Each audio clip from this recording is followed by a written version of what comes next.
There's a rhetorical move you've probably seen. Maybe you've had it used on you. Someone expresses a politics of fear, of division, of hostility toward a particular group of people. And when others push back, when they say, this is harmful, this is wrong, we will not platform this, the response comes swiftly. But you're supposed to be tolerant. It's a clever move, and it's worth examining honestly, because underneath it is one of the most important philosophical questions in a functioning democracy. Does tolerance have limits? The philosopher Karl Popper thought carefully about this after watching Europe tear itself apart in the 1940s, and he arrived at something he called the tolerance paradox. The argument is simple.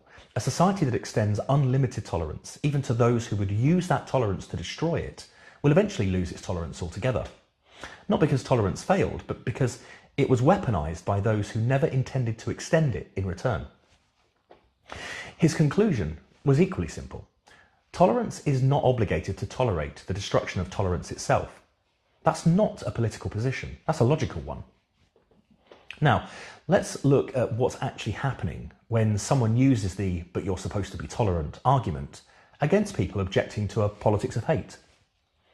They are asking tolerance to be unconditional, absolute, without limit or discernment. They are saying your commitment to tolerance must extend even to those who wish to remove the rights, dignity, or safety of others.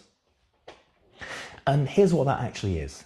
It's not a defense of free speech or open debate. It's the use of tolerance as a shield for intolerance. It takes the language of liberalism and turns it against the very values liberalism exists to protect. The paradox isn't really a paradox at all. It only appears to be one if you accept the premise that tolerance is unconditional. It isn't. It never was. A doctor who tolerates every behaviour regardless of harm is not a good doctor. A parent who tolerates everything regardless of consequence is not a good parent. Tolerance without discernment isn't virtue. It's abdication. But here's where I want to go deeper, because this isn't just a political observation. It's a human one. We encounter versions of this paradox everywhere. In relationships where one person's needs are consistently treated as more legitimate than the others. In workplaces where a culture of niceness is used to silence legitimate grievance.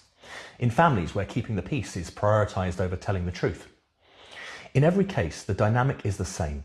Tolerance, the genuine, valuable human capacity to hold space for difference, is being invoked to protect something that wouldn't survive honest scrutiny. And the person invoking it is usually the one who benefits from the silence. The Tao Te Ching teaches yield and overcome. Water yields to everything, and water shaped the Grand Canyon. Softness, yielding, non-contention, these are genuine strengths, but the Tao is not naive. It understands that unlimited yielding creates a vacuum, and vacuums get filled. There is a point at which yielding becomes complicity, where non-contention becomes permission, where tolerance becomes the mechanism of its own destruction. The Taoist answer is not aggression. It's not the hardness of the fist or the certainty of the ideologue. It's something more difficult and more precise. Clarity. The capacity to see what is actually happening and name it without flinching. Not in anger, not in tribalism, but in the clear-eyed recognition that some things examined honestly do not hold up. You are not obligated to tolerate the argument that you should tolerate intolerance. Seeing that clearly isn't a political position. It's just sight.